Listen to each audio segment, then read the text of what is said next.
Masyado ka ng pabigat, Teresa. Hindi mo ba nararamdaman na diring-diri na ako sa tuwing titingin ako sa pagmumukha mo? You are nothing but a liability in this family. Nanigas ang mga daliri ni Teresa Villamor sa kinalalagyan niya sa gitna ng kanilang marangyang sala. Sa kanyang kaliwang kamay mahigpit niyang hinahawakan ang isang maliit na sapatos ng sanggol na kulay puti may borda ng maliliit na bituin, ang bunga ng kanyang 5 taong pananalangin at pagtitiis. Sa ibabaw ng hapagkainan, umuusok pa ang nilutong sinigang na baka, ang paboritong ulam ng kanyang asawang si Dr. Mateo de la Vega. Naghanda siya para sa kanilang ika-5 anibersaryo, ang gabi kung kailan plano niyang ibigay ang pinakamagandang balita sa kanyang buhay. Ngunit ang bawat salitang binitiwan ni Mateo ay parang mga piraso ng bubog na pumasok sa kanyang mga ugat. Winawasak ang bawat pangarap na binuo niya sa loob ng 5 taon. Para siyang binuhusan ng nagyayelong tubig sa gitna ng isang mainit na gabi. Pakiramdam ni Teresa ay tumigil ang pag-ikot ng mundo at ang tanging naririnig na lamang niya ay ang malakas at mabilis na pintig ng sarili niyang puso na tila gustong kumawala sa kanyang dibdib. Ang sapatos na hawak niya ay dahan-dahang nadulas sa kanyang nanginginig na mga daliri hanggang sa lumapag ito sa malamig na sahig. Tumingala siya kay Mateo naghahanap ng kahit katiting na biro o pagkakamali sa mga mata nito. Ngunit ang nakita lamang niya ay ang isang estrangherong may pusong kasing lamig ng bakal. Mateo, anong sinasabi mo anibersaryo natin ngayon? Nagluto ako, naghanda ako. May sasabihin sana ako sa'yo. Ang pabulong na sagot ni Teresa, ang kanyang boses, ay tila isang tuyong dahon na hinihipan ng hangin. Ngunit bago pa siya makatapos, isang malakas na tawa ang pumuno sa silid.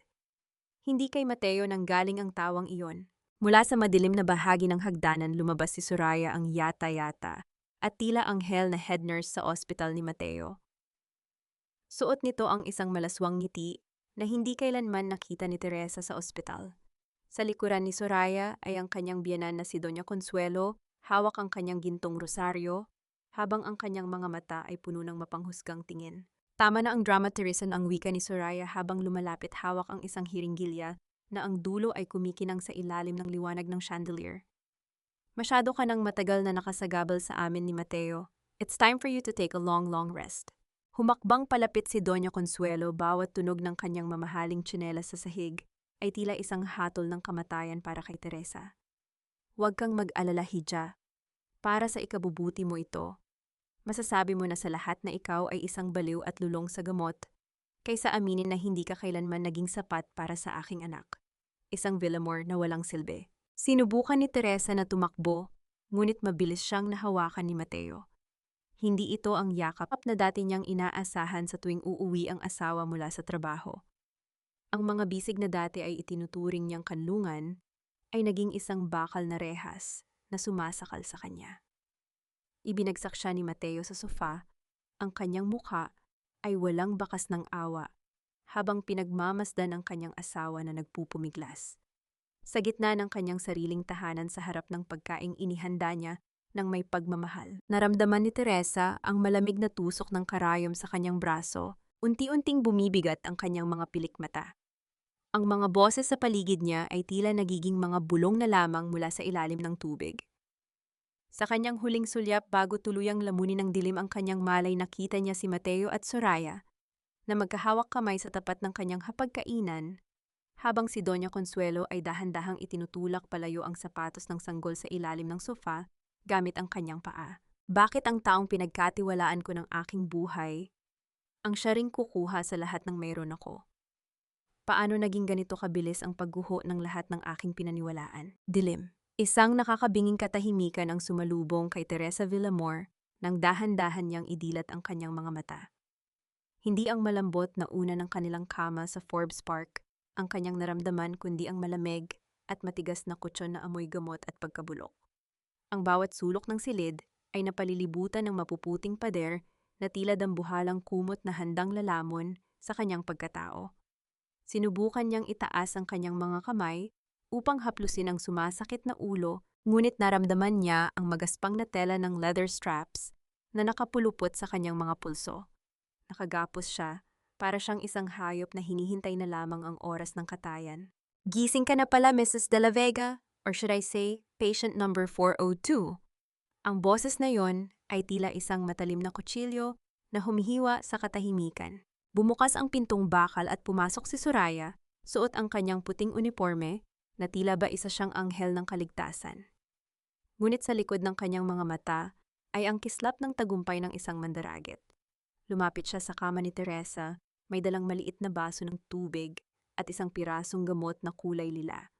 Ang bawat hakbang ng kanyang sapatos sa semento ay lumilikha ng tunog na tila ba isang orasan na nagbibilang ng nalalabing oras ng katinuan ni Teresa. You look pathetic, Teresa. Nasaan na ang matapang na heiress ng Villamor Group? Ngayon isa ka na lang baliw na itatapon dito sa Tagaytay para mabulok pata. Bulong ni Soraya habang pilit na ibinubuka ang bibig ni Teresa. Dali na inumin mo na ito. It will make the voices go away. Yun naman ang sasabihin namin sa press, di ba, na depressed ka kaya ka nag-addict. Tiniis ni Teresa ang hapdi ng pagkakasakal ni Soraya sa kanyang panga. Pinilit niyang lunukin ang gamot ngunit sa sandaling tumalikod ang yata-yata upang kumuha ng tissue. Mabilis niyang itinago ang tableta sa ilalim ng kanyang dila. Nang muling humarap si Soraya, nagkunwari siyang tuliro at mahina hinahayaang tumulo ang laway sa gilid ng kanyang labi. Nang makaalis ang babae at muling marinig ang pag-lock ng pinto, dinura ni Teresa ang gamot sa ilalim ng kama. Hindi siya susuko. Hindi siya papayag na maging totoo ang kasinungalingang binuo nila. Lumipas ang ilang oras at ang tanging kasama ni Teresa ay ang anino ng mga puno ng pino sa labas ng maliit na bintanang may rehas. Biglang tumunog ang isang telepono sa ibabaw ng maliit na mesa sa labas ng kanyang selda. Alam niyang speakerphone iyon para marinig niya. Boses ni Mateo. Teresa, I hope you're enjoying your stay. Huwag mo nang pahirapan ang sarili mo. Ipadadala ko yan ang mga dokumento para sa transfer ng shares mo sa Villamor Group. Sign them at baka sakaling ilipat kita sa mas maayos na ward. If not, dito ka na mamatay. Don't be a hero, honey. You lost the moment you trusted me. Ang malamig na wika ni Mateo bago naputol ang linya. Naramdaman ni Teresa ang pag-init ng kanyang mga mata, ngunit pinigilan niyang pumatak ang luha. Ang bawat butil ng luha ay isang pagkakataon para sa kanila na tawagin siyang mahina. Gamit ang kanyang kuko na bahagyang mahaba pa dahan-dahan niyang kinaskas ang kahoy na bahagi ng gilid ng kanyang kama. Sa gitna ng dilim at sakit ng kanyang mga daliri, inukit niya ang isang salita, Villamor. Ito ang kanyang paalala. Hindi siya si Patient 402. Hindi siya ang baliw na asawa ni Mateo. Siya si Teresa Villamor at ang dugo ng kanyang ama ay dumadaloy sa kanyang mga ugat na may kasamang apoy ng paghihigante. Lalim na ng gabi nang mapansin ni Teresa na tila may nagbabago sa hangin sa loob ng silid. Isang malamig na simoy ang dumaan at ang mahinang tunog ng mga yabag ng paa ay tumigil mismo sa likuran ng kanyang ulunan. Nanigas siya sa kinalalagyan. Isang mainit na palad ang dahan-dahang lumapat sa kanyang balikat, marahan itong humawak tila ba nagpapakiramdaman. Sino ito? Isa ba ito sa mga tauhan ni Soraya na tatapos na sa kanyang buhay? O isang bagong bangungot sa gitna ng impyernong ito? Sa gitna ng takot, hindi siya gumalaw, ngunit ang kanyang puso ay tila isang tambol na nagbababala ng isang malaking panganib. Huwag kang maingay, anak. Ako ito. Ang boses na yon ay tila isang pamilyar na oyayi na nagpatahimik sa nagwawalang takot sa loob ng dibdib ni Teresa. Dahan-dahan niyang inilingon ang kanyang ulo at sa ilalim ng malamig na liwanag ng buwan na tumatago sa rehas, nakita niya ang mukha ng isang matandang babae.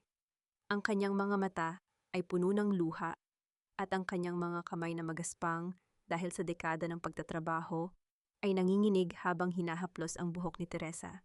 Yaya Luming.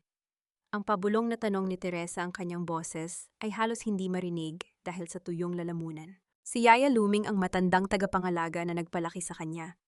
Matapos mamatay ang kanyang ina ay nakasuot ng uniforme ng isang janitor ng pasilidad.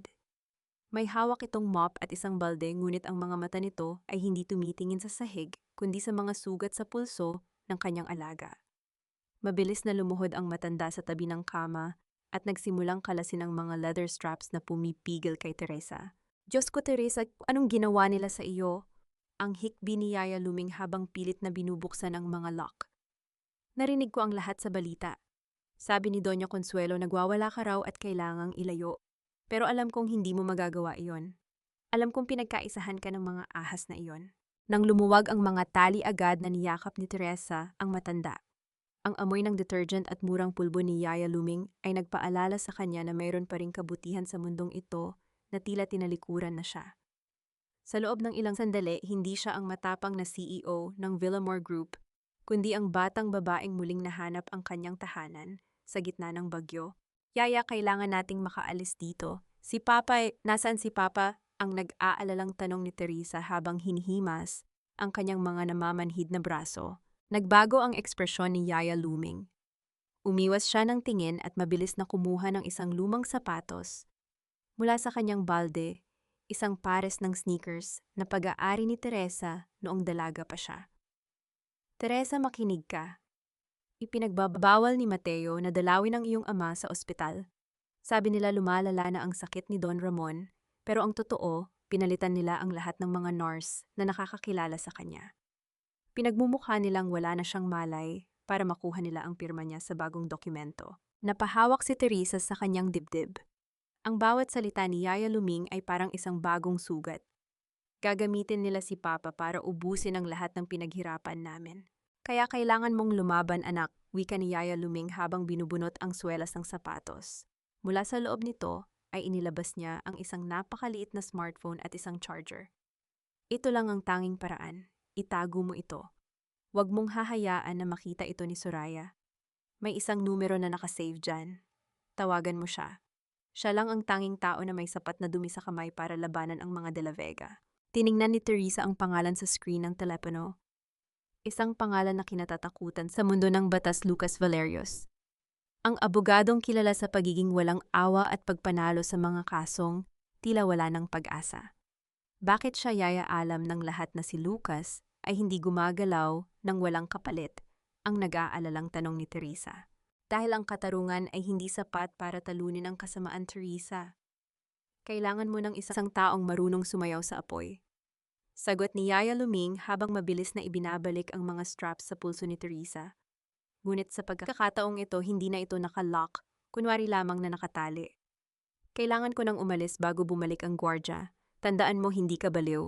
Ikaw ay isang Villamore, at ang mga Villamore ay hindi sumusuko. Nang muling isara ni Yaya Luming ang pinto, ang tunog ng bakal na nagtatama ay hindi na naging tunog ng kulungan para kay Teresa. Ito na ang tunog ng pagsisimula ng kanyang digmaan.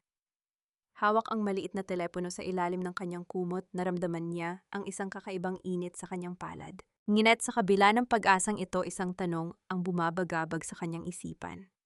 Sino nga ba talaga si Lucas Valerios? At anong klaseng demonyo ang kailangan niyang kausapin upang mabawi ang kanyang buhay? Mula sa mga taong itinuring niyang pamilya Tenpaatatam. Iwasan mo ang gumalaw ng mabilis. Baka isipin nila ay nagkakaroon ka na naman ng episode. Ang boses na iyon ay hindi pamilyar. Ito ay malalim baritono at may kasamang lamig na tila ba galing sa ilalim ng lupa. Dahan-dahang itinuon ni Teresa ang kanyang paningin sa lalaking nakatayo sa paanan ng kanyang kama. Hindi ito si Mateo. Ang lalaking ito ay nakasuot ng puting lab coat. May hawak na clipboard at may suot na salamin na tila nagtatago sa mga matang kasing talim ng agila. Sa kanyang dibdib may nakasulat na Dr. Valerios. Sino ka? Ang mahinang tanong ni Teresa. Ang kanyang kamay ay automatikong napaatras sa ilalim ng kumot, kinakapa ang maliit na teleponong ibinigay ni Yaya Luming. Ang taong tinawagan mo kagabi sa gitna ng iyong desperasyon.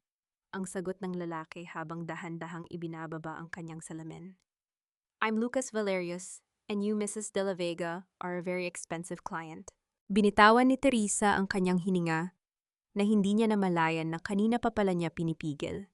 Tiningnan niya ang pintong bakal na bahagyang nakabukas. Paano ka nakapasok dito, si Soraya? Ang mga gwardya. Money and influence can open even the gates of hell, Teresa. And this is just a cheap version of it. Ang mabilis na sagot ni Lucas habang lumalapit. Ang amoy ng kanyang mamahaling pabango, isang halo ng sandalwood at tabako, ay sumakop sa amoy ng disinfectant sa silid. Naupo siya sa gilid ng kama ni Teresa. Ang kanyang kilos ay kampante at walang takot. Now let's talk business. Hindi ako pumunta rito para sa charity. You want out. You want your father. You want revenge. I can give you all of those. Anong kapalit?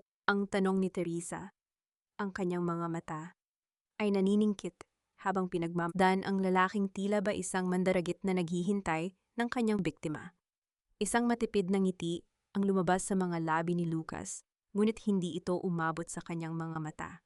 50% ng lahat ng assets ng Villamor Group kapag nabawi na natin ito. I don't settle for crumbs, Teresa. I take the whole cake. Napasinghap si Teresa, kalahati ng pinaghirapan ng kanyang ama, kalahati ng kanyang karangalan. Napakamahal mo namang maningil, Attorney Valerius.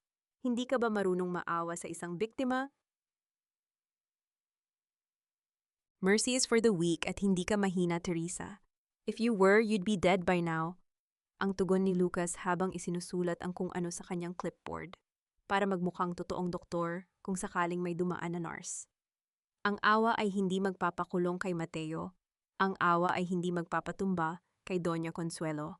I am the devil, you need to fight the demons you married into. So deal or no deal. Tinitigan ni Teresa ang mga mata ni Lucas. Nakita niya roon ang isang pamilyar na kislap ang isang taong may sarili ring mga sugat na pilit na itinatago. Sa loob ng 5 taon, naging mabuti siyang asawa, naging mapagkumbabang menugang, at nauwi lamang siya sa rehas na ito. Oras na para maging tuso. Oras na para gumamit ng apoy laban sa apoy. Deal also ang madiing sabi ni Teresa. Pero may isa pa akong kondisyon. I don't just want them in jail, Lucas. Gusto ko silang makitang gumagapang sa lupa. I want them to feel every ounce of pain and humiliation they caused me. I want them to suffer more than death. Napatigil si Lucas sa pagsusulat. Dahan-dahan niyang iniangat ang kanyang tingin kay Teresa at sa unang pagkakataon, nakakita ang babaeng isang bagay na kamukha ng paggalang sa mga mata nito. Inabot ni Lucas ang kamay ni Teresa, hindi para makipagkamay, kundi para marahan itong pisilin. Ang init ng kanyang palad ay nagdulot ng isang kuryenteng hindi maipaliwanag ni Teresa. You really are a Villamor. Ang bulong ni Lucas ang kanyang boses ay naging mas malalim at mapanganib. Don't worry, Teresa. By the time we're done, they will beg for the end. We are the same, you and I. We both have monsters inside us. I'll just help you wake yours up. Tumayo na si Lucas at muling isinuot ang kanyang salamin. Ang tunog ng kanyang mga yabag habang papaalis ay tila isang martsa ng digmaan. Sa pag-alis niya, naiwan si Teresa na nakatingin sa kisame ang kanyang puso ay mabilis ang tibok. Alam niyang nagsimula na siya ng isang kasunduan sa isang demonyo at wala nang balikan ito. Ngunit bago pa man tuluyang makalabas si Lucas, lumingon siya ng bahagya. And one more thing, Teresa, keep playing crazy. Mas madaling pumatay kapag iniisip nila na wala kang laban. Naiwan ang katahimikan, ngunit sa pagkakataong ito, hindi na ito nakakatakot. Ito na ang katahimikan bago ang pagputok ng isang malakas na bagyo. Akachata. Tingnan mo nga naman ang sarili mo, Teresa. Mula sa pagiging prinsesa ng Villamor ngayon, ay mukha ka ng basahang itinapon sa kalsada. Ang boses ni Mateo ay puno ng pangungutya habang nakatayo siya sa tapat ng kama ni Teresa, pinagmamasdan ang kanyang asawa, na tila ba isang eksperimento na naghihintay na lamang mamatay. Suot ni Mateo ang kanyang mamahaling tuksedo, amoy alak at mamahaling sigarilyo, ang amoy ng tagumpay na ninakaw niya mula sa pamilya ni Teresa. Hindi siya kumukurap habang nakatingin sa namumutlang mukha ni Teresa. Ang kanyang mga kamay ay nasa bulsa ng kanyang pantalon, kampanteng-kampante sa kanyang posisyon. Si Teresa ay nakaupo sa sahig, ang kanyang buhok ay gulo-gulo at ang kanyang mga mata ay tila walang buhay na nakatitig sa kawalan. Dahan-dahan niyang iginalaw ang kanyang mga daliri sa sahig, gumuguhit ng mga bilog na walang kahulugan habang bumubulong ng mga salitang hindi maintindihan. Sa loob-loob niya, ang bawat himaymay ng kanyang pagkatao ay nanginginig sa galit, ngunit pinilit niyang panatilihin ang maskara ng isang taong tuluyan nang nawala sa katinuan. Ang maliit na telepono ay nakatago sa loob ng kanyang gulanit na medyas. Ang record button ay nakapindot, handang sumipsip sa bawat lason na ilalabas ng bibig ni Mateo. Don't worry, honey. Maayos ang kalagayan ng papa mo. Patuloy ni Mateo habang humahakbang palapit. Ang tunog ng kanyang sapatos ay tila babawat paghampas ng martilyo sa kabaong ni Teresa. Nakakonfine siya sa isang private suite. Safe na safe sa ilalim ng pangangalaga ko. Iniba ko na rin ang gamot niya. Hindi na niya kailangan ng maraming bisita. Baka mapagod lang ang matanda sa pagpirma ng mga bagong papers na kailangan ko. Napatigil si Teresa sa pag-ikot ng kanyang daliri. Ang bawat salita ni Mateo ay kumpirmasyon ng kanyang mga hinala. Unti-unting pinapatay ni Mateo ang kanyang ama para sa kayamanan. Gusto niyang sumigaw, gusto niyang dinaluhong ang lalaking ito at saksakin ng kahit anong matalas na bagay, ngunit ang kanyang katawan ay nanatiling nakayuko. Ang tanging reaction ay ang mahinang pag-alog ng kanyang balikat, na tila ba humihikbi ng walang tunog. You know, Teresa, if you weren't so stubborn, baka naging masaya pa tayo, ani Mateo, habang hinihipan ang isang hibla ng buhok sa mukha ni Teresa gamit ang kanyang hiningang amoy alak. But you always had to be the smart one. You always had to control the business. Ngayon ako na ang boss, ako na ang hari at ikaw ay isang alaala na lang na unti-unting mabubura sa isip ng mga tao. Tumayo si Mateo at naglakad patungo sa pinto, ngunit bago siya lumabas, lumingon siya at tiningnan ang bintanang puno ng hamog dahil sa lamig ng gabi sa Tagaytay. Sa gitna ng kanyang pagkukunwari, dahan-dahang tumayo si Teresa at lumapit sa bintana pagkaalis ni Mateo. Gamit ang kanyang nanginginig na hintuturo, gumuhit siya ng isang maliit na hugis ng sapatos ng sanggol sa gitna ng hamog. Isang mapait na ngiti ang sumilay sa kanyang mga labi habang ang isang butil ng luha ay tuluyang pumatak sa kanyang pisngi.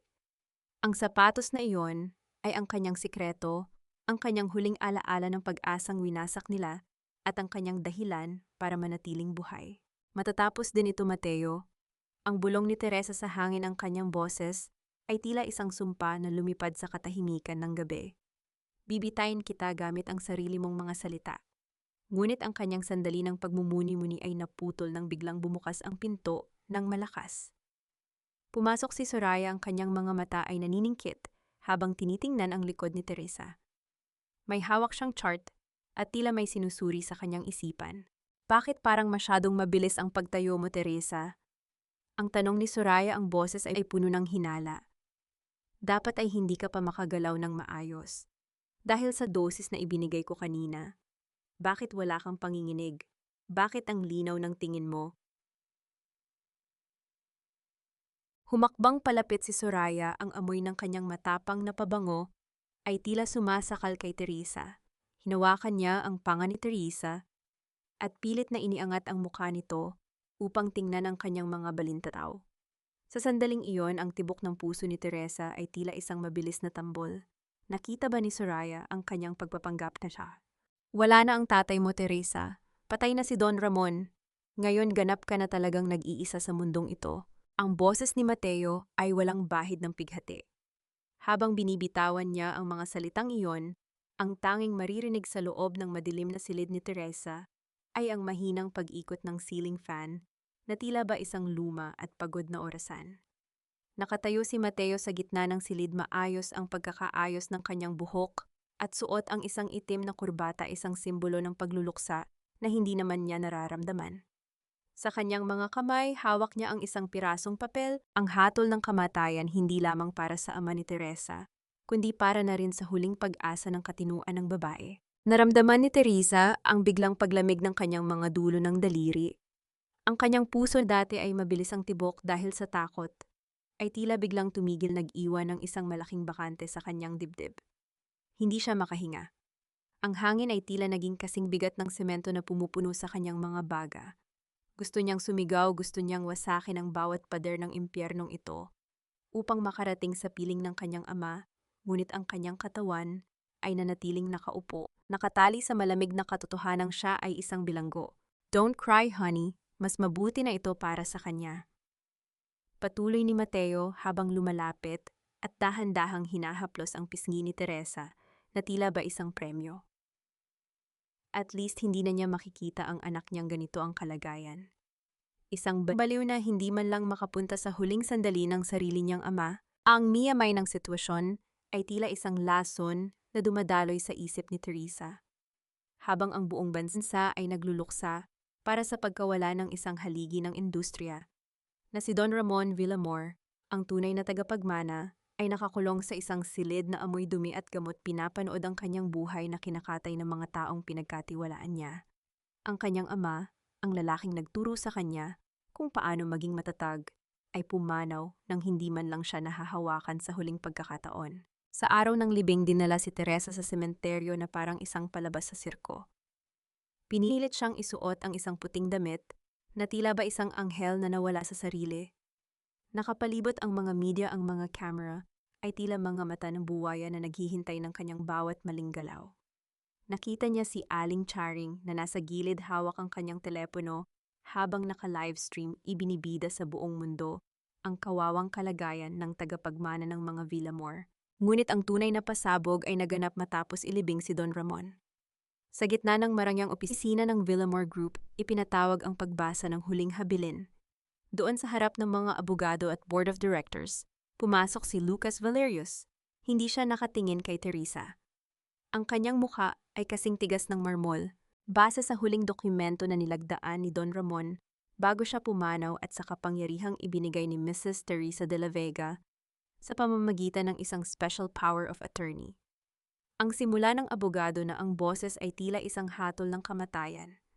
Ang lahat ng karapatan sa pamamahala at pagmamay-ari ng Villamor Group ay inililipat sa pangalan ni na Dr. Mateo de la Vega at Attorney Lucas Valerius bilang mga co-executors. Napatigil ang mundo ni Teresa. Ang kanyang mga mata ay pilit na hinahanap ang mga mata ni Lucas, naghahanap ng kahit anong senyales na ito ay bahagi ng kanilang plano. Ngunit ang nakita lamang niya ay ang isang malamig na estranghero na nakikipagkamay kay Mateo. Welcome to the family, Lucas. Ang nakakalokong boses ni Mateo ang pumuno sa silid habang tinatapik ang balikat ng abogado. Paano ito nangyari? Ang lalaking inakala kong magliligtas sa akin ay siya palang kukuha sa lahat ng natitira sa akin. Sino ba talaga ang kakampi ko sa mundong ito na puno ng mga ahas? Habang hinihila siya ng mga gwardya pabalik sa sasakyan upang ibalik sa Tagaytay, isang mahinang tinig ang bumulong sa kanyang pandinig nang dumaan siya sa tabi ni Lucas. Isang bulong na mas malamig pa sa kamatayan.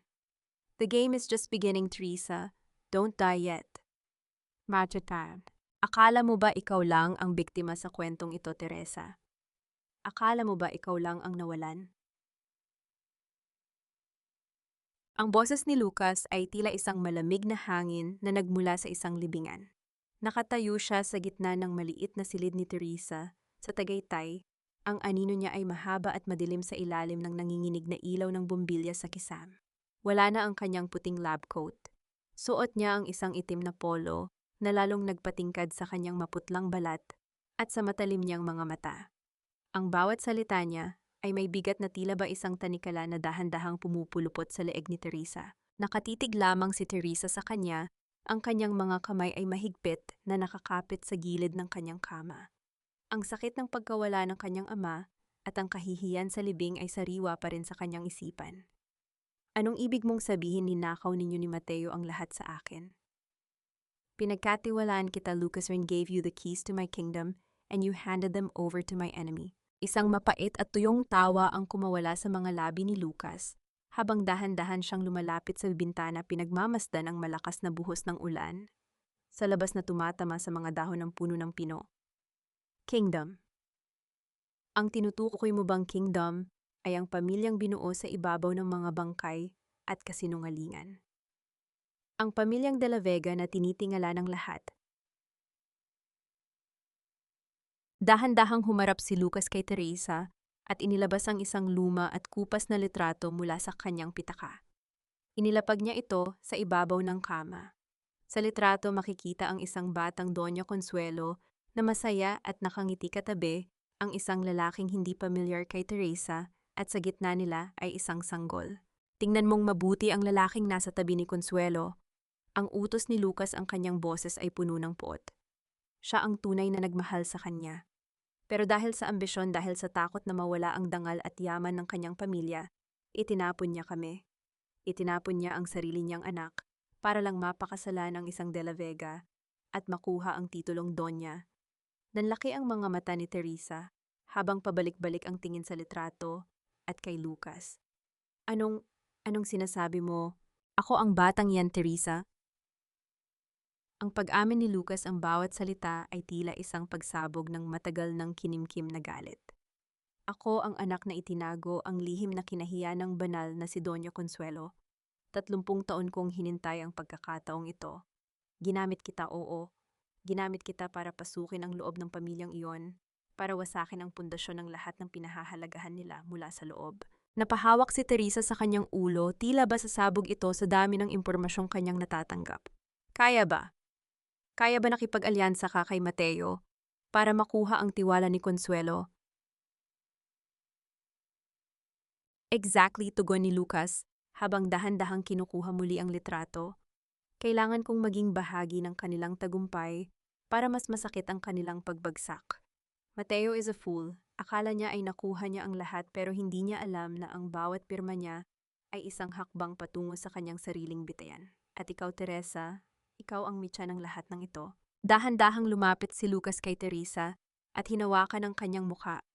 Ang kanyang mga daliri ay malamig ngunit may kasamang init na tila ba isang babala. Huwag kang matakot sa akin. Ang galit ko ay hindi para sa iyo. Pero kailangan mong magtiis ng kaunti pa. Hayaan mong isipin nila na nanalo na sila. Hayaan mong isipin ni Consuelo na ligtas na ang kanyang mga lihim. Sa sandaling iyon, narinig ang tunog ng pagpihit ng doorknob mula sa labas.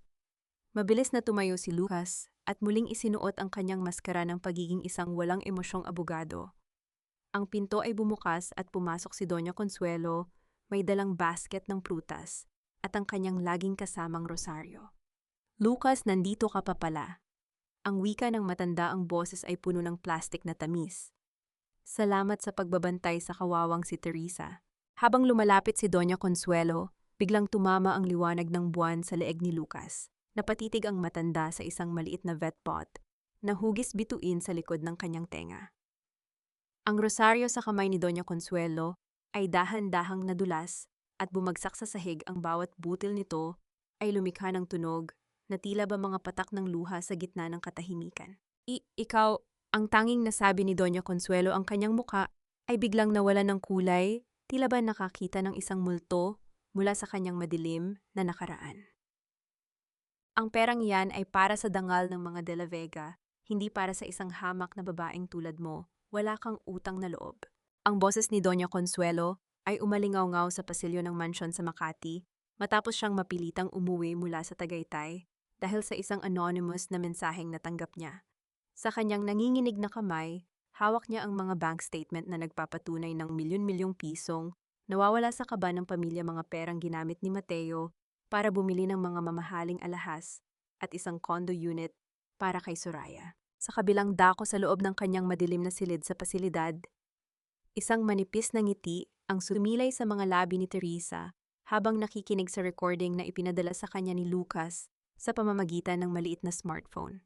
Alam ni Teresa ang kahinaan ni Doña Consuelo, ang pera at ang imahe ng kanilang pamilya. Hindi kailanman papayag ang matanda na ang isang tauhan lamang ay maging kasing yaman o mas mayaman pa sa kanila gamit ang sarili nilang pera. Don't you dare talk to me about dignity, Consuelo. Ang sagot ni Soraya, ang boses nito ay wala na ang tamis na ginagamit niya sa harap ni Mateo. Kung wala ako, hindi ninyo mapapaikot si Teresa. Kung wala ako, matagal na kayong nabisto sa mga illegal na ginagawa ninyo sa ospital. I deserve that money more than that crazy woman in Tagaytay. Isang malakas na tunog ng palad na tumama sa pisngi ang bumasag sa tensyon sa pagitan ng dalawa. Napasandal si Soraya sa pader, hawak ang kanyang namumulang pisngi, habang ang kanyang mga mata ay nag-aapoy sa galit. Si Doña Consuelo ay humihingal, ang kanyang muka ay kasing pula ng kanyang kurbata. Hinding-hindi mo mapapalitan ng isang De La Vega, ang matigas na wika ng matanda. You are just a tool, Soraya, at ang mga gamit kapag sira na or hindi na kailangan itinatapon sa basurahan. Layasan mo ang bahay na ito bago ko tawagan ng pulis at sabihing ninanakawan mo kami. Ngunit hindi natakot si Soraya. Sa halip, tumayo siya ng tuwid at dahan-dahang lumapit sa mukha ng matanda hanggang sa maramdaman na nila ang hininga ng isa't isa. Isang nakapangingilabot na tawa ang kumawala sa kanyang mga labi. Gusto mo talagang maglaro ng ganyan? Ma! Ang mapang-uyam na tanong ni Soraya, tinatawag ang matanda sa paraang alam niyang ikagagalit nito. Sige, itapon mo ako, pero siguraduhin mong handa ka ring makasama ang anak mong si Mateo sa loob ng kulungan. Dahil sa oras na lumabas ako sa pintong ito, sasabihin ko sa buong mundo ang totoo. Sasabihin ko kung paano ninyo pinatahimik si Don Ramon. Napatigil si Doña Consuelo ang kanyang kamay na may hawak na rosaryo ay biglang nanigas. Anong pinagsasabi mo? Huwag tayong maglokohan. Ang bulong ni Soraya, ang boses ay puno ng lason. Alam nating dalawa na hindi atake sa puso ang pumatay sa matandang Villamor. Alam nating dalawa na pinatay ni Mateo ang oxygen supply sa ICU nang gabing mamatay siya dahil natatakot kayong baguhin niya ang diwa ng kanyang testamento. I have the CCTV footage, Consuelo. Isang pindot ko lang burado ang dangal na iniingatan mo. Sa Tagaytay dahan-dahang ibinaba ni Teresa ang kanyang telepono. Ang kanyang paghinga ay bumilis at ang bawat bahagi ng kanyang katawan ay nanginginig sa matinding puot. Pinatay nila ang kanyang ama. Alam niyang tuso sila ngunit hindi niya akalain na abot sila sa ganoong kalupitan. Ang katahimikan sa loob ng kanyang silid ay naging kasing bigat ng isang kabaong.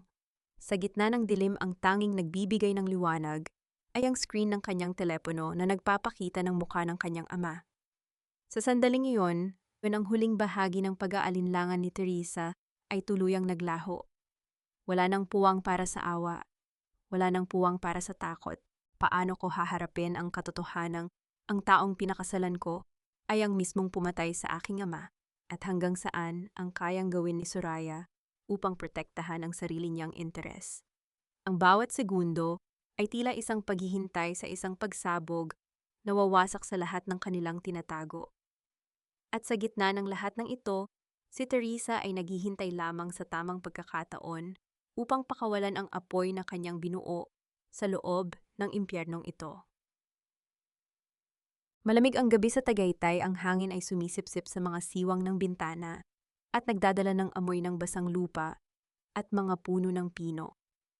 Sa loob ng kanyang selda nakabalot si Teresa, nang manipis na kumot ang kanyang katawan, ay nanginginig hindi lamang dahil sa ginaw, kundi dahil sa bigat ng katotohanang natuklasan niya tungkol sa pagkamatay ng kanyang ama. Ang bawat tibok ng kanyang puso ay tila isang babala, isang paalala, na ang oras niya sa loob ng pasilidad na ito ay unti-unti nang nauubos. Isang mahinang tunog ng pagpihit ng susi sa pintong bakal ang bumsag sa katahimikan ng gabi. Hindi ito ang oras ng pagbibigay ng gamot. Hindi ito ang oras ng pagbisita ng mga nurse. Dahan-dahang bumukas ang pinto at isang anino ng isang lalaking hindi pamilyar ang pumasok, may hawak na isang unan, at dahan-dahang lumalapit sa kanyang kama. Nanigas si Teresa, ang kanyang hininga ay tumigil habang pinapanood ang anino na tila ba isang dambuhalang mambubusabos sa gitna ng dilim. Ngunit bago pa man makalapit ang lalaki, isang kamay ang mabilis na humatak sa braso nito mula sa likuran.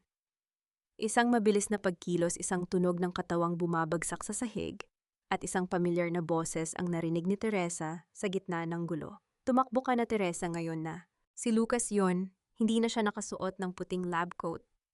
Suot niya ang isang itim na jacket, ang kanyang mukha ay puno ng tensyon at pawis.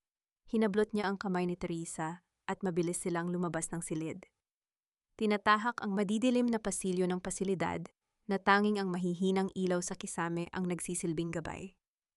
Naririnig nila ang mga yabag ng mga gwardya na nagsisimula ng magising at maghanap. Huminto sila sa isang maliit na storage room sa ilalim ng hagdanan. Ang silid ay masikip, puno ng mga lumang kagamitan at amoy ng alikabok. Sa loob ng madilim at maliit na espasyong iyon, napilitan silang magdikit, ang bawat hininga nila ay nagtatagpo sa gitna ng katahimikan. Dama ni Teresa ang mabilis na pintig ng puso ni Lucas sa kanyang likuran, habang ang kanyang sariling hininga ay mabilis at mababaw. Sino ang lalaking iyon? Ang pabulong na tanong ni Teresa, ang kanyang boses, ay nanginginig habang nakasandal ang kanyang ulo sa dibdib ni Lucas. Pinadala siya ni Mateo. Ang sagot ni Lucas, ang kanyang boses ay mas mababa pa sa isang bulong, ang kanyang labi ay halos sumasagi na sa tenga ni Teresa. He's getting desperate. Alam niyang nagsisimula ng mabulok ang mga plano niya. He wants you dead before you can even step out of this place.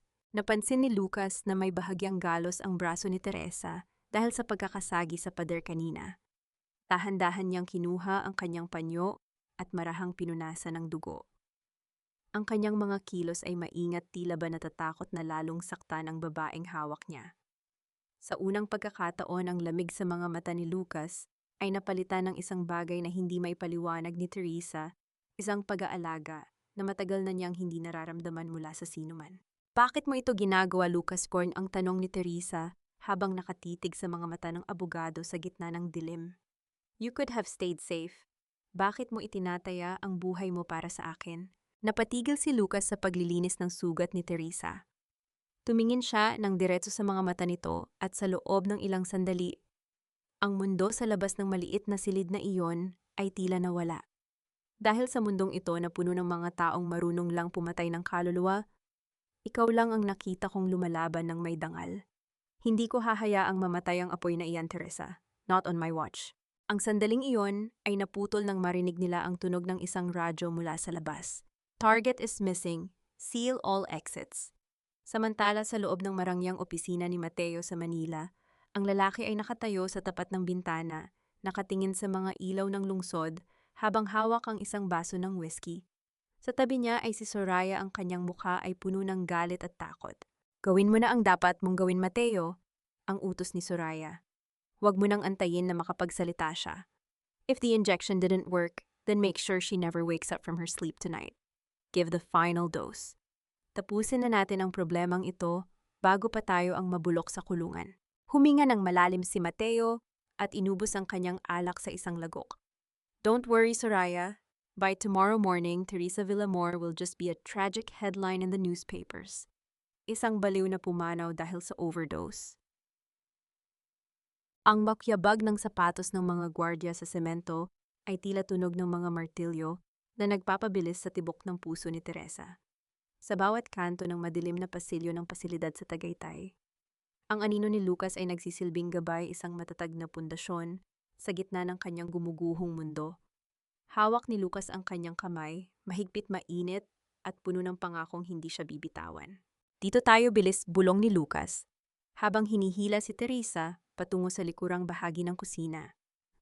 Ang amoy ng panis na pagkain at disinfectant ay humahalo sa malamig na hangin ng madaling araw. Ngunit bago sila makarating sa pinto, humarang si Soraya. Hawak niya ang isang flashlight na ang liwanag ay tumama ng diretso sa namumutlang mukha ni Teresa. Sabi ko na nga ba, hindi ka talaga baliw, Teresa. You're just a very good actress. Hindi kumibo si Teresa. Sa halip, dahan-dahan siyang humakbang palapit kay Soraya.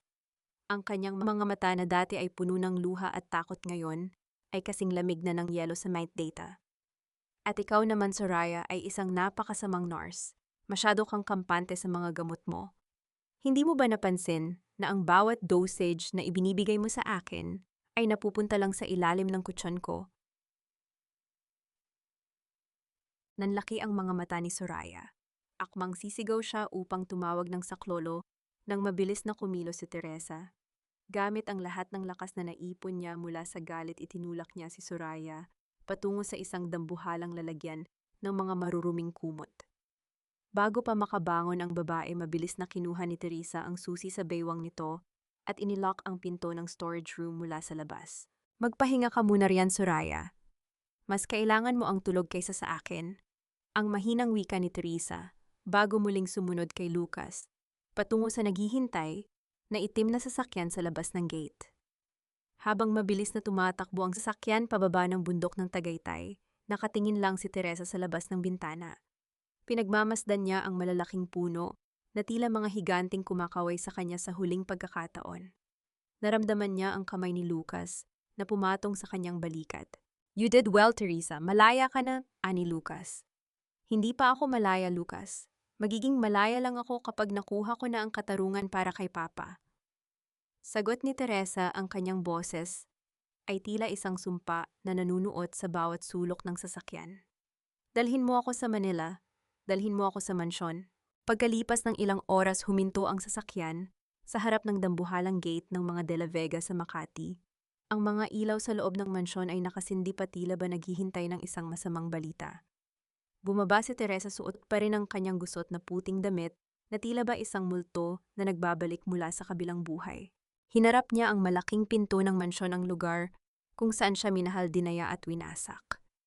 Gamit ang sarili niyang susi na itinago ni Yaya Luming para sa kanya, dahan-dahan niyang pinihit ang doorknob. Ang tunog ng pagbukas ng pinto ay tila isang babala ng paparating na unos. Pumasok si Teresa sa malawak na sala.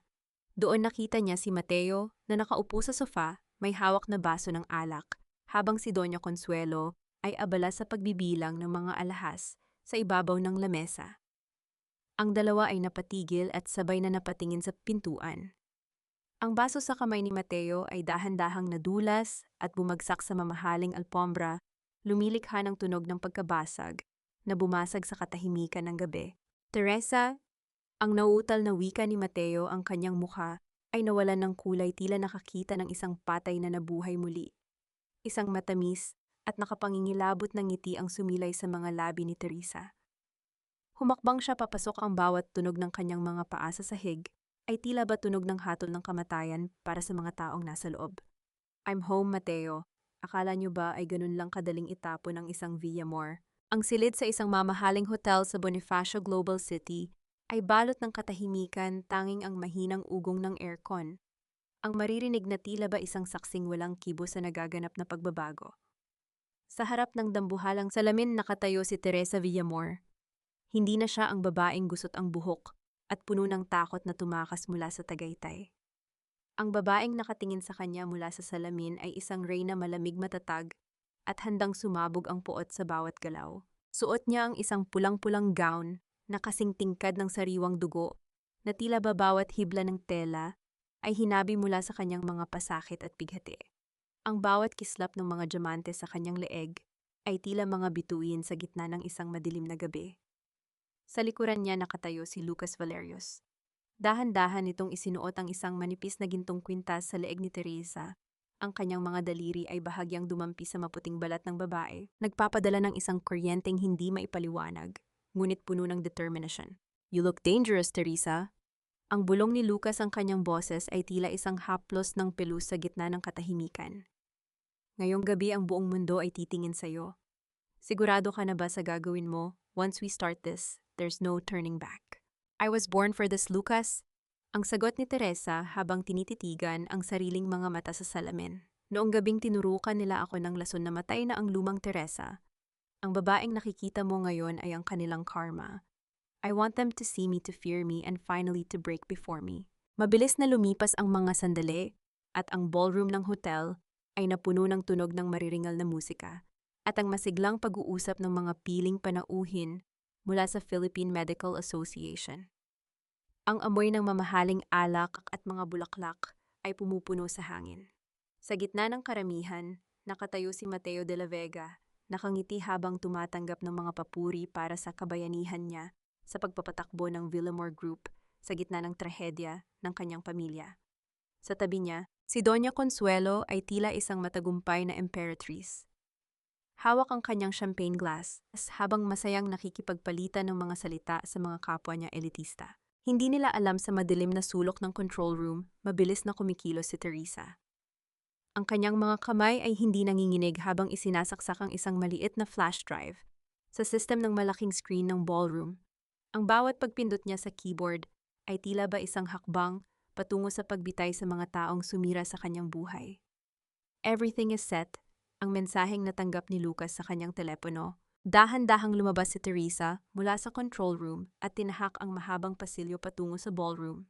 Sa gitna ng pasilyo na ang tanging liwanag ay mula sa maliliit na wall lamps, nakita niya si Doña Consuelo na tila may hinahanap.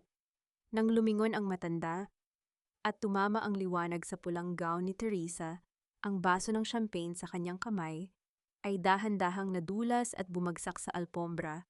Nang walang tunog, ang likido ay kumalat na tila ba isang mantsa ng kasalanan. Nanlaki ang mga mata ni Doña Consuelo, ang kanyang mga labi ay nanginginig at ang kanyang mukha ay nawalan ng kulay. Tila ba ang lahat ng dugo sa kanyang katawan ay biglang naglaho. Humakbang siya paatras, ang kanyang kamay ay automatikong napahawak sa kanyang dibdib, pilit na humihinga sa gitna ng matinding takot. Ti Teresa, pampas. Ang pabulong na wika ng matanda, ang boses ay puno ng panginginig. Hindi maaari. Patay ka na. Ipinapatay ka na ni Mateo. Isang nakapangingilabot at malamig na ngiti ang sumilay sa mga labi ni Teresa habang dahan-dahan siyang lumalapit sa kanyang biyenan. Ang bawat hakbang niya ay tila ba tunog ng isang orasan na nagbibilang ng huling sandali ng kaligayahan ng mga De la Vega. Ang mga multo ng nakaraan ay hindi basta-basta namamatay, Mama. Ang mahinang bulong ni Teresa, ang kanyang boses ay tila isang sumpa sa hangin. lalo na kung mayroon pa silang kailangang singilin. Magandang gabi sa inyong lahat. Ang gabing ito ay hindi lamang para sa akin kundi para sa alaala ng aking asawa si Teresa na pumanaw ng maaga dahil sa kanyang sariling mga kahinaan. Ang boses ni Mateo de la Vega ay umalingaw-ngaw sa buong dambuhalang ballroom ng hotel sa BGC. Nakatayo siya sa gitna ng entablado na kasuot ng ngiting tila bagawa sa porselana perpekto ngunit walang laman. Sa likuran niya, ang malaking screen ay nakahandang magpakita ng isang video tribute para sa yumaong asawa. Ngunit sa isang iglap, ang maringal na musika ay biglang napalitan ng isang matinis at nakakarinding tunog ng static. Ang mga ilaw sa ballroom ay dahan-dahang namatay. Iniwan ang lahat sa gitna ng isang hindi inaasahang kadiliman. Pagkalipas ng ilang segundo, ang dambuhalang screen ay muling nabuhay ngunit hindi ang larawan ng isang masayang Teresa ang lumabas. Ang bumungad sa lahat ay isang madilim at malabong kuha mula sa isang security camera, ang loob ng silid ni Teresa sa mansyon 5 buwan na ang nakalilipas. Isuot mo na yan, Soraya. After tonight, wala na si Teresa sa landas natin. Ang kailangan lang natin ay iturok ito at ang lahat ng yaman ng mga Villamor ay mapupunta na sa atin. Ang boses ni Mateo sa video ay malinaw at nakakapangilabot. Nakita ng lahat kung paano hinawakan ni Mateo si Teresa habang itinutusok ni Soraya ang hiringgilya sa braso ng babaeng walang kalaban-laban. Isang malakas na pagsinghap ang nagmula sa mga panauhin, ang tunog ng mga bulungan ay tila ba isang kawan ng mga bubuyog na biglang nabulabog. Hindi totoo yan, itigil ninyo ang video na yan. Ang sigaw ni Mateo ang kanyang boses ay puno ng desperasyon habang pilit na pinapatay ang system, ngunit ang mga technician sa gilid ay tila ba estatwang hindi makagalaw, ngunit hindi doon nagtapos ang lahat. Ang sumunod na clip ay mas nakapangingilabot. Ipinakita nito ang loob ng isang ICU room. Nakita ng lahat ang isang lalaking nakamaskara na hindi maikakailang si Mateo dahil sa kanyang natatanging relo na dahan-dahang lumapit sa oxygen tank ni Don Ramon Villamor. Nakita ng buong mundo kung paano pinatay ng lalaking ito ang supply ng hangin ng sarili niyang biyenan. Pinapanood ang matanda hanggang sa tuluyan itong mawalan ng hininga. Sa gitna ng kaguluhan, ang dambuhalang pinto ng ballroom ay dahan-dahang bumukas. Isang matinding liwanag mula sa labas ang pumasok at doon sa gitna ng liwanag ay lumabas ang isang babaeng nakapulang gown. Ang bawat matatag na paghampas ng kanyang mga takong sa makintab na sahig ay tila ba tunog ng hatol ng kamatayan para sa mga De La Vega. Tapos na ang palabas mo, Mateo. Hindi ako multo at lalong hindi ako patay. Ang boses ni Teresa ay umalingaw-ngaw mas malakas pa sa anumang tunog sa silid. Napatigil ang lahat. Ang mga camera ng media na kanina ay nakatutok sa entablado ay sabay-sabay na lumingon kay Teresa. Si Mateo ay napaatras ang kanyang tuhod, ay dahan-dahang nanghina hanggang sa mapaluhod siya sa gitna ng entablado. Si Soraya na kanina ay kampanteng nakaupo, ay dahan-dahang tumayo at sinubukang tumakas, ngunit bago pa siya makalabas, ay hinarang na siya ng mga pulis na kanina pa pala nakapalibot sa silid. Dahan-dahang lumapit si Teresa kay Mateo, ang kanyang mukha ay walang bakas ng awa.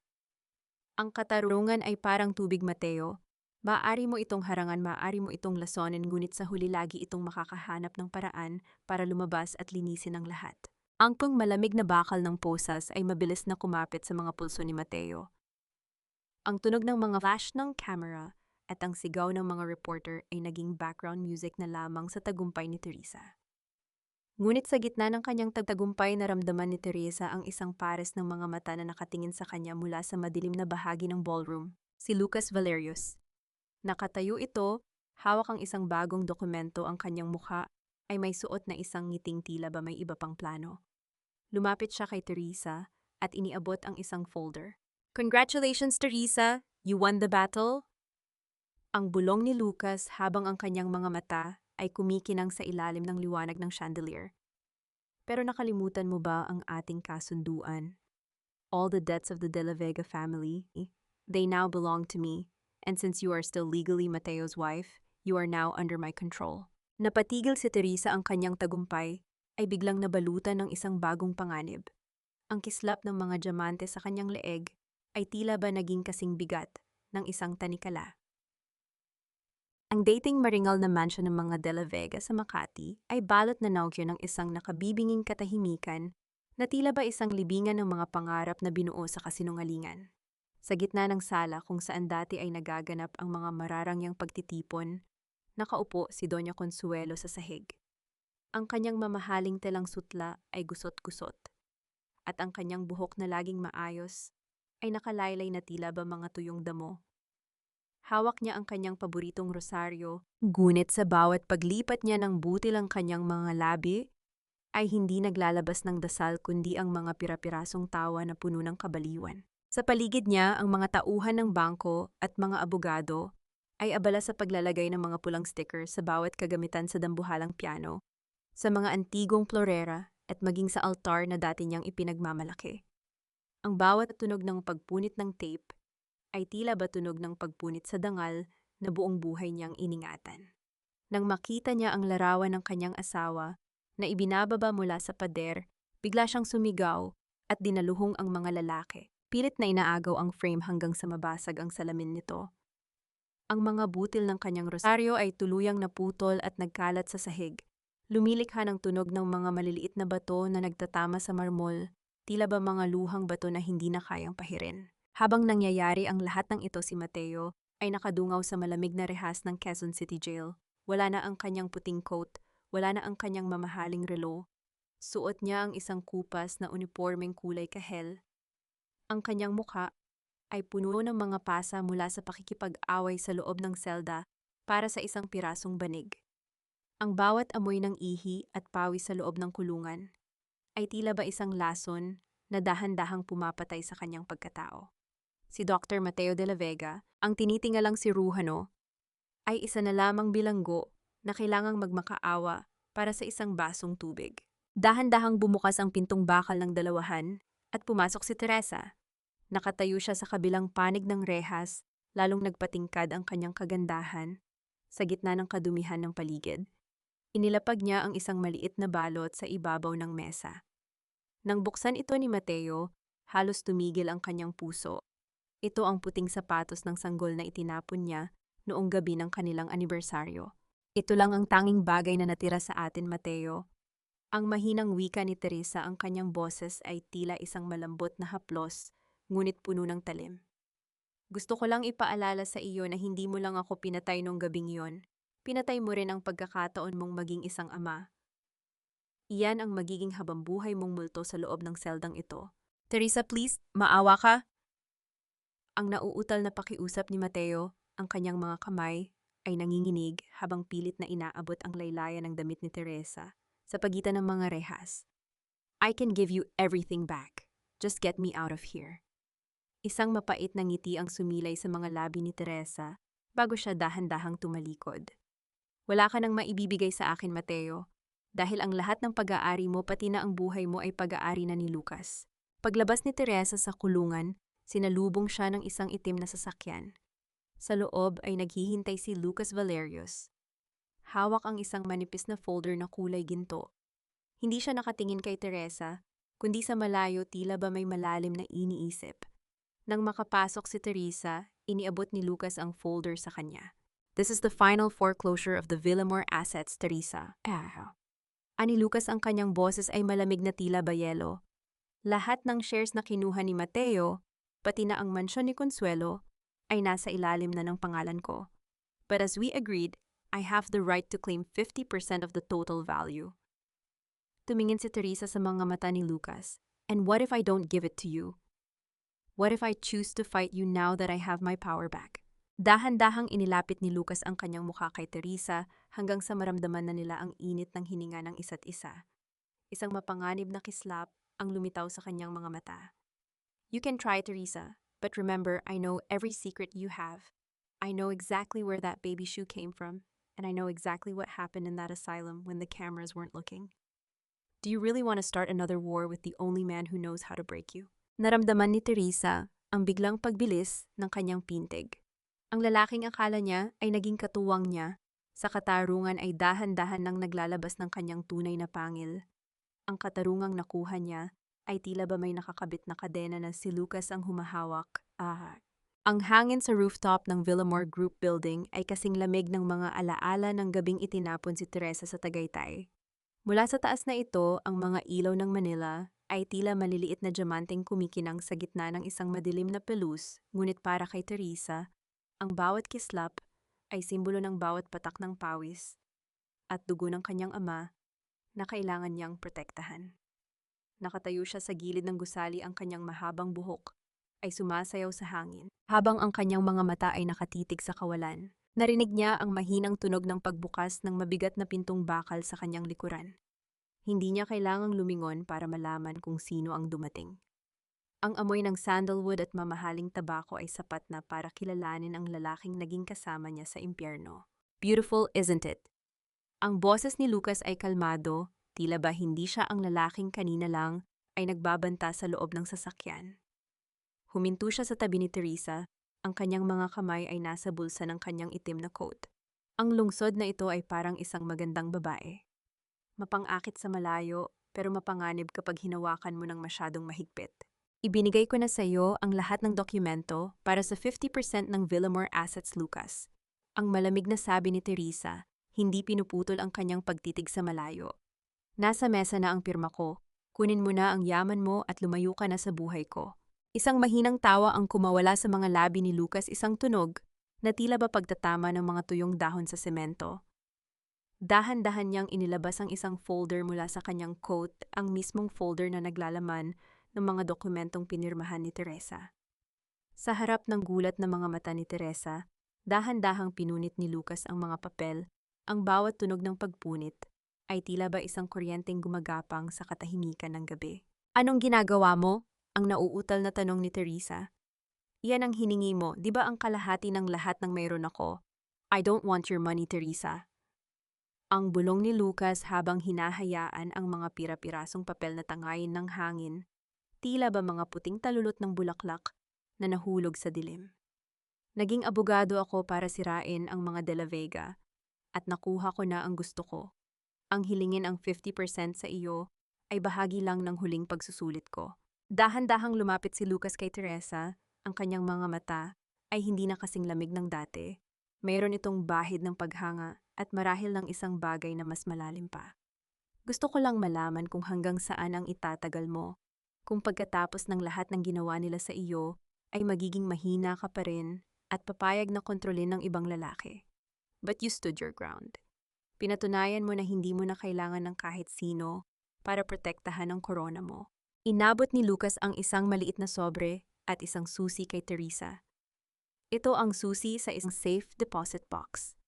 Nandoon ang lahat ng ebidensya ng mga lihim na transaksyon ni Don Ramon na itinago ko para hindi magamit laban sa inyo. Consider it my wedding gift to the woman who survived the devil. Napatigil si Teresa, ang kanyang puso ay tila ba nakaramdam ng isang kakaibang gaan sa gitna ng bigat ng nakaraan. Tinitigan niya ang susi sa kanyang palad. Pagkatapos ay tumingin siya kay Lucas. Bakit ngayon mo lang ito ibinibigay? Dahil ang isang reyna ay kailangang matutong lumaban mag-isa bago niya mahanap ang tunay na kakampi, ang sagot ni Lucas, habang dahan-dahang humahakbang paatras patungo sa pintuan. Huwag kang mag-alala, Teresa. Hindi mo na ako makikita pa. Tapos na ang papel ko sa kwentong ito. Lucas, ang tawag ni Teresa nang nasa tapat na ng pinto ang lalaki. Bakit mo talaga ito ginawa? Why did you save me? Huminto si Lucas, ang kanyang anino ay naging madilim sa ilalim ng ilaw ng rooftop. Lumingon siya ng bahagya at isang matapat na ngiti ang sumilay sa kanyang mga labi, isang ngiting hindi kailanman nakita ng sinuman. Dahil sa gitna ng lahat ng dumi ng mundong ito, Teresa, ikaw lang ang kaisa-isang bagay na totoo. At ang katotohanan ay laging sulit na iligtas. Nang sumara ang pinto, na iwan si Teresa sa ilalim ng malawak na kalangitan ng Manila. Ang tunog ng pintong bakal na naglock ay tila ba naging hudyat ng pagtatapos ng kanyang mahabang bangungot. Hinawakan niya ang kanyang tiyan kung saan muling tumitibok ang isang bagong pag-asa na hindi alam ng sinuman. Ano ang nilalaman ng lihim na sulat na kasama ng susi? At paano haharapin ni Teresa ang bagong umaga na wala na ang taong naging anino niya sa gitna ng dilim. Ang bawat segundo ng katahimikan sa rooftop ay puno ng bagong pangako. Ang laban ay tapos na ngunit ang buhay ay nagsisimula pa lamang. Ang sikat ng araw sa umagang ito ay hindi na kasing hapding dati. Sa halip na magdala ng takot ang bawat sinag na tumatama sa mga talulot ng mga sunflowers sa hardin, ay tila ba isang mainit na yakap mula sa langit. Isang taon na ang lumipas mula nang gumuho ang imperyo ng mga De La Vega, at sa bawat araw na nagdaan unti-unting natutuhan ni Teresa Villamor na pulutin ang mga piraso ng kanyang sarili na winasak ng nakaraan. Ang marangyang opisina sa Manila ay pansamantala niyang ipinaubaya sa mga katiwala upang manatili sa kanilang rest house sa Cebu. Dito ang tanging maririnig ay ang mahinang hampas ng mga alon sa pampang at ang masiglang huni ng mga ibon sa madaling araw. Ang bawat tunog ng kalikasan ay tila ba isang gamot na dahan-dahang nagpapahilom sa mga sugat na hindi nakikita ng mga mata. Isang munting tinig ang bumasag sa katahimikan ng hardin. Ang hagikik ng isang batang lalaki na kakahantong pa lamang sa kanyang unang taon ay tila himig ng mga kampanang naghahatid ng bagong pag-asa. Dahan-dahang lumapit si Teresa at binuhat ang kanyang anak. Ang munting himala na itinago niya sa gitna ng unos, ang batang naging dahilan kung bakit hindi siya tuluyang sumuko sa loob ng pasilidad sa Tagaytay. Sa kanyang leeg nakasabit pa rin ang gintong kwintas na ibinigay ni Lucas, ang tanging alaala ng lalaking naging anino niya sa dilim. Mama Lukbon! Ang pabulong na wika ng bata habang itinuturo ang isang luma at kupas na sapatos ng sanggol na nakalagay sa loob ng isang glass box sa kanilang sala. Hindi na ito simbolo ng pighati. Ngayon, ito ay simbolo na ng tagumpay laban sa lahat ng uri ng kasamaan. Samantala sa isang malayong dako ang katarungan ay patuloy na naniningil. Si Mateo ay nananatili sa loob ng piitan, kung saan ang bawat araw niya ay ginugugol sa paglilinis ng mga pasilyo at pagtitiis sa pangungutya ng mga kapwa niya bilanggo. Wala na ang kanyang dangal, wala na ang kanyang yaman. Tanging ang pagsisisi na huli na ang nananatili sa kanya. Si Doña Consuelo naman ay nananatili sa isang tahimik na silid ng isang ospital kausap ang mga anino sa pader, pilit na hinahanap ang rosaryong matagal na niyang naputol.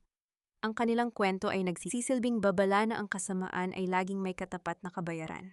Habang nakatayo si Teresa sa dalampasigan, naramdaman niya ang isang pamilyar na presensya sa kanyang likuran. Hindi na siya kailangang lumingon para malaman kung sino ito. Ang amoy ng sandalwood na humahalo sa alat ng dagat ay sapat na. I told you the truth always finds its way out.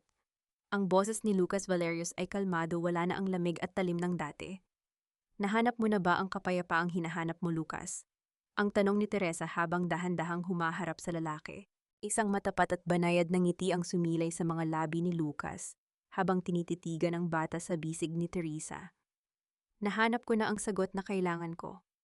Ang paghihiganti ay nagbibigay ng katarungan, pero ang pag-ibig at pagpapatawad sa sarili ang nagbibigay ng kalayaan.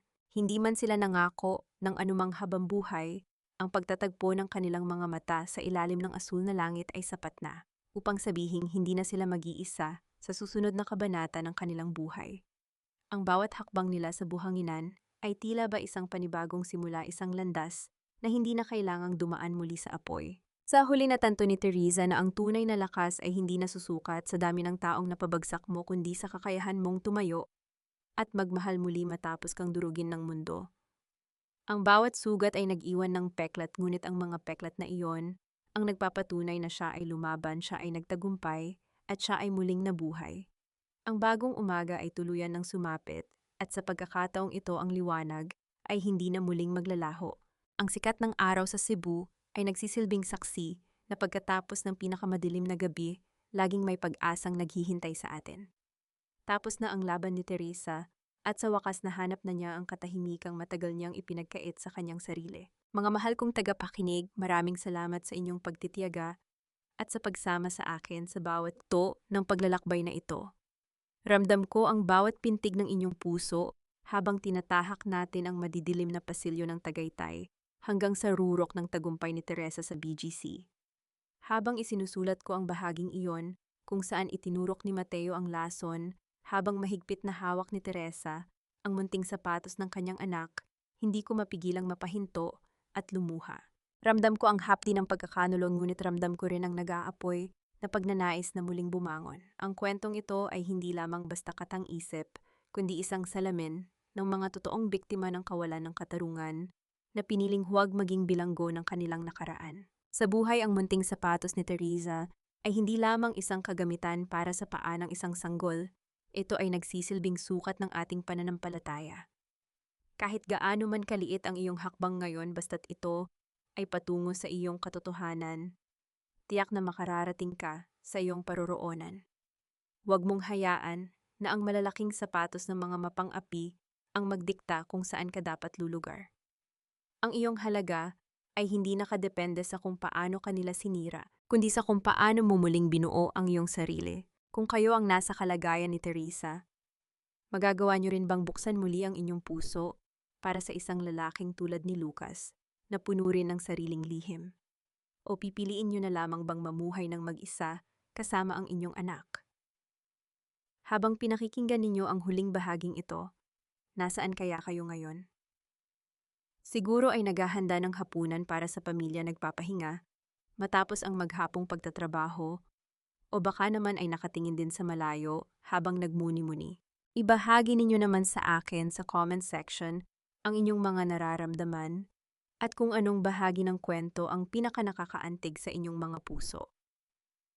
Ang inyong mga like, share at mga salita ay nagsisilbing lakas para patuloy tayong makapagbahagi ng mga kwentong may kaluluwa at aral. Dalangin ko ang inyong kaligtasan at ang kapayapaang hindi kayang nakawin ng sinuman. Tandaan, sa bawat pagtatapos ay may isang bagong simula na mas maliwanag at mas maganda. Hanggang sa muli nating pagkikita sa susunod na kwento ng buhay at pag-asa. Terya ng kwento, ang reyna ng mga sugat paunawa.